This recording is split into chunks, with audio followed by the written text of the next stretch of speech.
Hey there, I'm Lance. I'm Sam. And we are Love to Hate. Today we're taking a look at Rumors and Legends by BIGABOT Games. Rumors and Legends is a deduction game in which you are trying to solve a mystery about what happened to Professor Daffle. In this game, you're going to have different creatures, different events like abductions, volcanoes, time warps, and different locations all over the globe, including the Bermuda Triangle. Lots of intrigue and mystery going on in this one. Let's take a look at it down below, and then we'll come back and share our thoughts on it as a gamer and non-gamer. Alright, here's Rumors and Legends. Let me show you guys this mystery deduction game in which you are trying to figure out what exactly happened to Professor Daffle. He disappeared. And so you are wanting to try to solve the mystery. I do want to let you guys know that everything you see here is prototype, so the final artwork and components may look different when it is released from the Kickstarter. That being said, let me show you guys a close-up of these minis here. They are really cool looking. These are going to be your different creatures, your different cryptids that you are playing as. They may also be the culprits, so you got to be careful of that. You got the mummy, the alien, the kraken, the yeti, the Sasquatch, and the Loch Ness monster. You also get two really cool looking doors that are going to be used as blockades essentially in this game. And look at the board, it's very bright, colorful, I love it. Now, in this game, you are, as I said, going to be trying to solve a mystery, playing as one of the characters, using your player shield here, your notebook, to kind of keep your notes hidden from everyone else, but it's also got a nice reference guide here as to what the dice icons mean. They also tell you which miniature you're playing as and where you start the game, your portal symbol.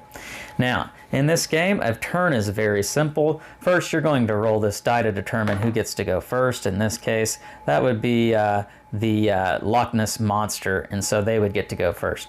Now, you roll these two dice to determine what you get to do on your turn, and you would just simply do what the dice tell you. In this case, I could move up to 2 hexes, and I would get to draw a rumor card. Now, as I mentioned earlier, all the icons are referenced in your player guide here, and so let's go over what these do. If you get hexes, you simply add up your number of hexes to move that number of spaces. There is a ×2, so you could multiply ×2 the number of hexes you got on the other die, and that's how many spaces you get to move. You can see that there are different hexes on the board that tell you where you're at and show you how many spaces you can move. If you get the eye icon like we just did on this die, then you get to draw a rumor card. Now these rumor cards really spice up the game. I'm going to come back to them here in just a second, explain some of the other parts of the game to you real quick. You also have doors. You can see there, move hexes and move doors.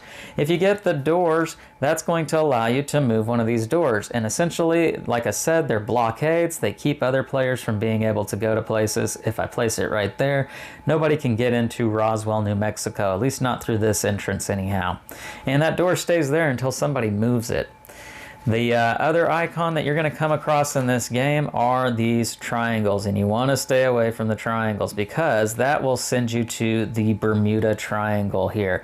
So if I am the mummy player here, let's say, and I rolled those triangles, I'm going to have to come here, and essentially this is like purgatory. I'm going to lose my turn, and the next turn I will have a choice to make. I can make a guess, a final guess as to what could be in this envelope, and if I'm wrong, I'm eliminated, so I only want to do that if I think I know I'm right.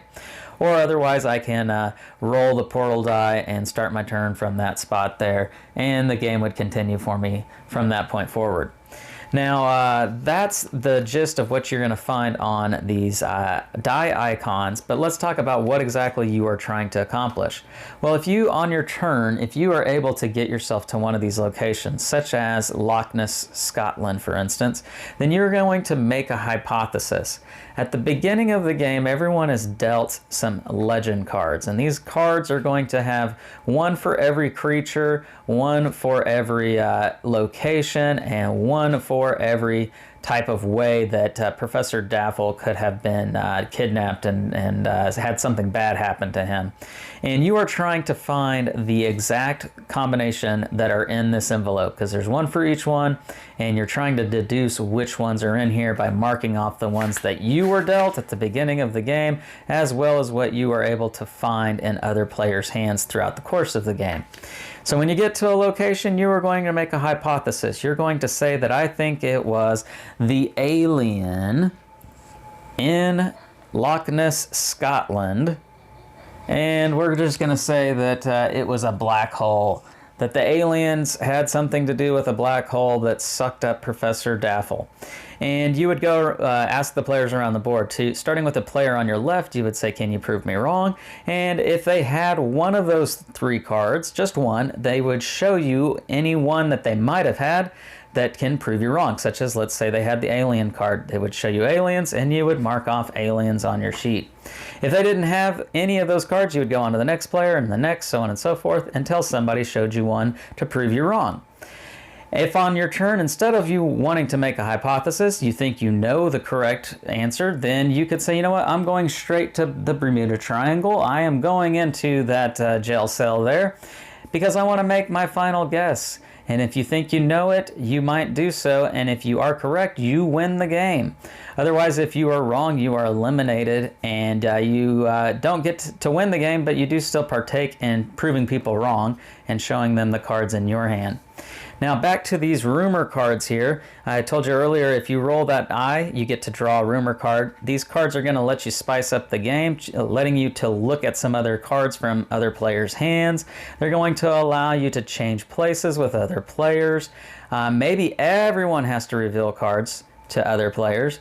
Or maybe you get to move anywhere you want to on the board. Sometimes they're not so great. They're going to send you straight to purgatory, or Bermuda Triangle, I keep calling that purgatory, or perhaps you just simply lose your turn. So it's not always a good thing getting these rumor cards. Now, that's the base game. There are several different modules you can play with, such as there is a Bermuda Triangle card that you can play with, and the way that changes up the game is some player is going to have that dealt to them, and whenever they can prove somebody wrong on their hypothesis, such as let's say that player had the alien card, they could have proved me wrong, instead of showing me an alien or the black hole or the Loch Ness, Scotland card, they can choose to show me the Bermuda Triangle card instead, which is kind of like a one-time use to give me no information. Another module that you can play with are variable player powers here. Depending on who you start the game as, such as the biologist, they are going to get to trade spots with another player. The Explorer, once per game you may move up to 3 extra spaces. And these are one-time use cards, each player gets one. You can play with random player powers. The blue passport cards, you're going to get one randomly dealt to you, and they will do different things. You may use this card to escape the Bermuda Triangle, get a jail-free card.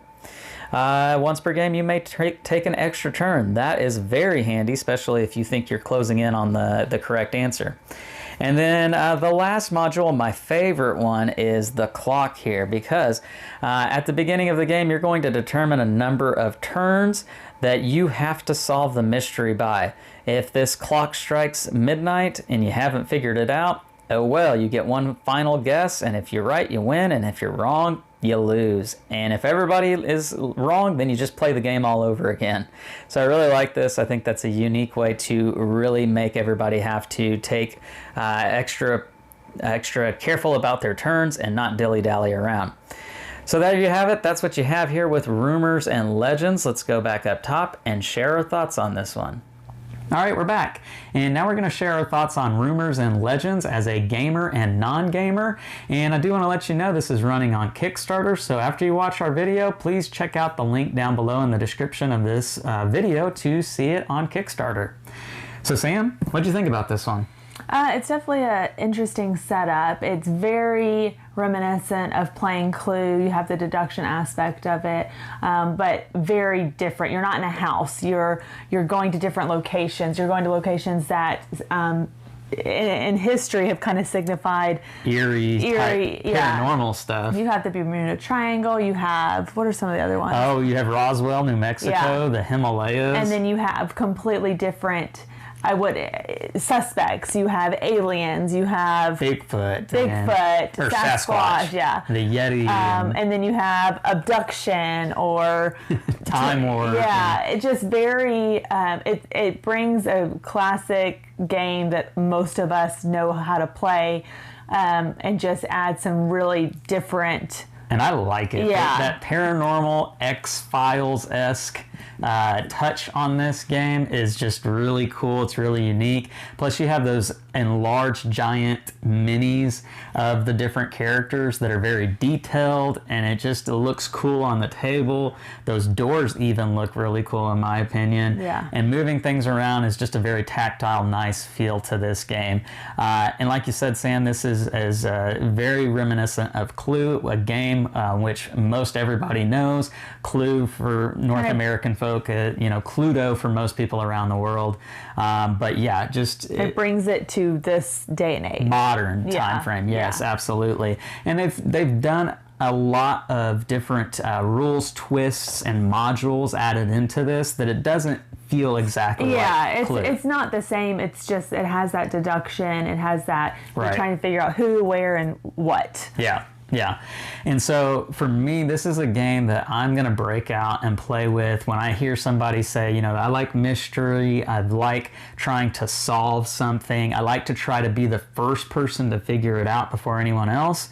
This is going to be the game that is going to hit with that type of person. It is super easy to learn, especially if you've played those deduction type games before.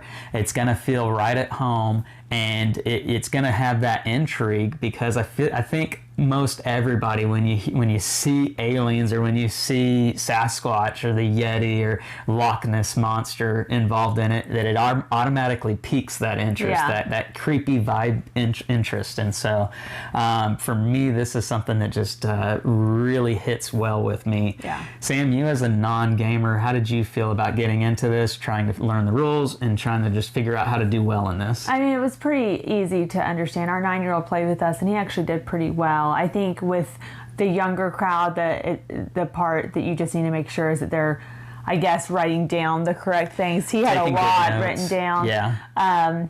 But I mean, it's a very easily to understand game. It's a very simple setup. It was fairly quick. Yes. And the more people you play with, I think it would actually go quicker because you're able to deduct more with each round. The more hypotheses, or how, I don't know what the right word would be, but the more of those that are made, the more you can kind of pick up on people. If you're taking good, if you're being observant, and you're, this person over here is constantly asking about the Yeti, probably means they don't have the Yeti in their hand, and nobody's proving that wrong. So you can kind of pick up on those things, and that's more expert level gameplay, I suppose. But this is a game that lends itself well to just being observant, and that's something that I think a lot of people enjoy doing. Yeah. So this is one that really hit well with me. I liked the modules. I mentioned that in the rules portion overview of this video.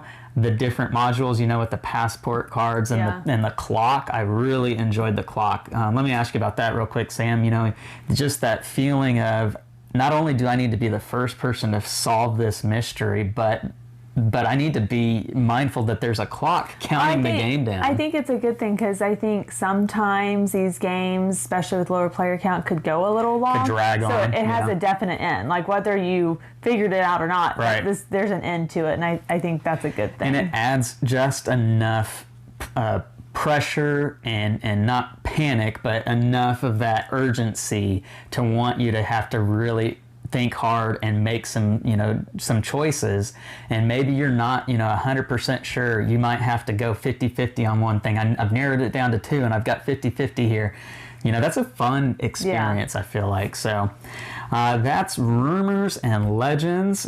This is from BIGABOT Games. It is on Kickstarter, so make sure to check out that link down below in the Kickstarter, or in the description of this video, to check out that Kickstarter campaign.